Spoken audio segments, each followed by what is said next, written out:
much more. Yeah? But as an idea, I got the idea. Yeah? But I'm also saying that the clowns always had that. Yeah? And what I'm showing to us as performers, that once you get locked on your idea, if you can't come to neutral, if you can't juxtapose to neutral, you're out of control, you're out of whack. And you're going away from all your beauty.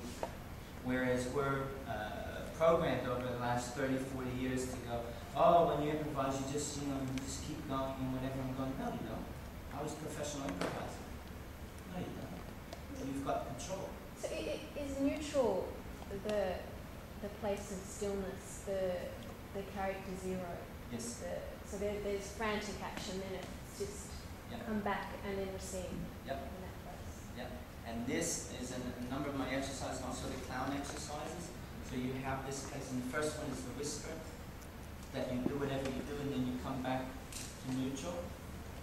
So I'm actually using the idea that Coupeau set up, but I'm showing that it's not really about the neutral mask and not about this esoteric idea.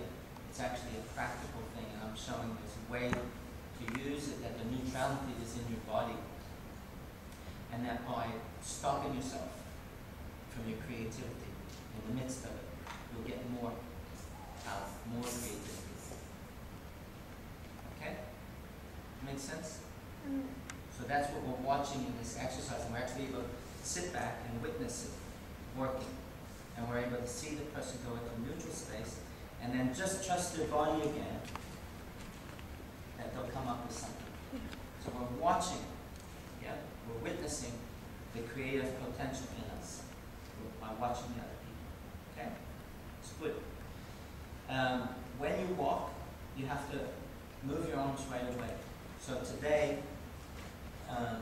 we did a little bit of work with this.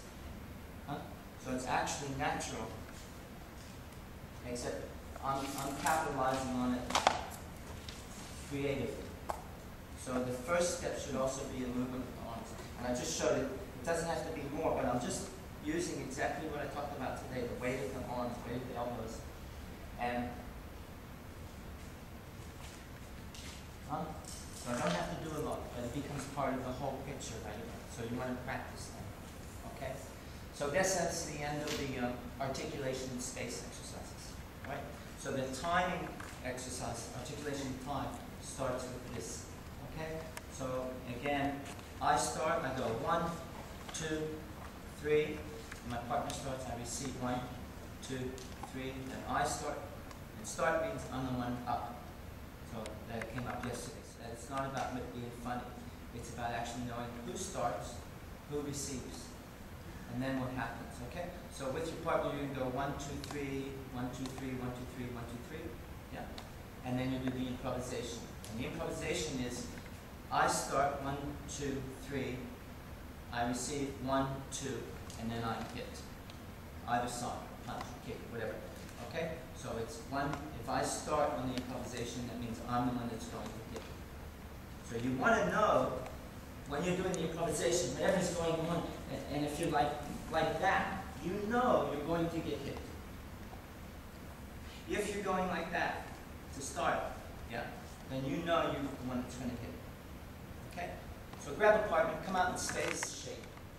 So in the classic clowning, when the clown enters, we already see something about them, the way they walk, the way they come out, maybe their costume as well, their mask, their makeup, whatever, in the classic tradition. But there's something that they bring on a world just when they walk out. Yeah? So you're practicing that, but also it's your humor, as we know. In a lot of cases, we have no idea what's being said, but two people share a joke.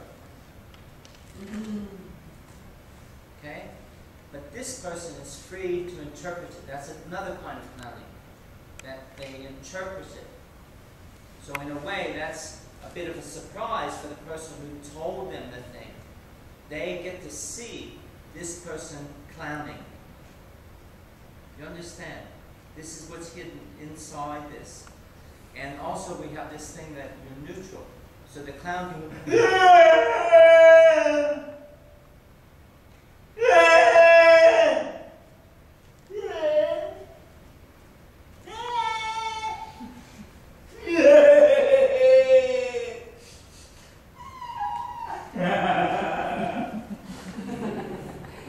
Yeah, they're in control.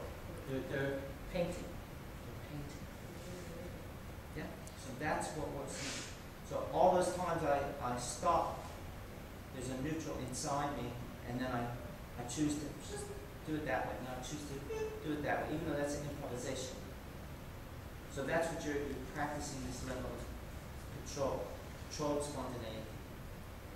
But then when you're spontaneous, it's about that thing where we hold, and then creative twist, hold, and you throw yourself into the feeling, the character, the situation. In this case, you might throw yourself into the idea, or throw yourself into the interpretation. But it's the same principle that I'm getting at, and I just showed that again with your mind. You understand? So this is a very interesting clown exercise. And that's the beginning of the clown series, right? Yes? I really got what you said about being dropped by the walker. On the moments when people didn't realise that they were visible right until the very end, I felt that feeling of being dropped. Yeah. So it's good. It's good to So, realise. and in the classic tradition in the theater, you know, you need to go off a couple of paces out, you know, or if you know where you're really not seeing.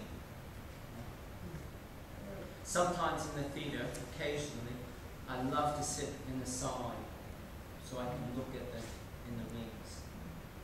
I love that. See what happens.